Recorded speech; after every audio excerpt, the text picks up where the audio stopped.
Poštovani, evo da vam predstavim još jedan masat, još jedan unikat naše radionice Impact Knives. Ovaj masat je takođe izrađen od čelika 1941. Okaljen je na maksimalnu tvrdoću od 64 rokvela s jedne strane, s druge strane drška je određena od topole i suve brestovine. Takođe, on je kao i ovaj prethodni bajcovan mašinskim uljem i svinjskom mašću, onda je pređen lakom. Nije upio lak, čisto je blago pređen koliko da se zaštite pore, da se zatvore pore. Ima svoj stalak, kao što možete da vidite. Stalak je urađen od, samo moment, stalak je urađen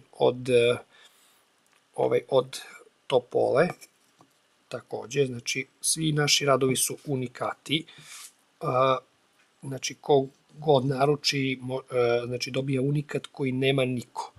Ono što moram da napomenem za razliku od prethodnog masata, ovaj masat ima 3 svoje strane, ima jako grubu stranu za oštrenje, ima jako finu za dooštravanje i izoštravanje i za poliranje oštrice, za izlačenje oštrice da brije.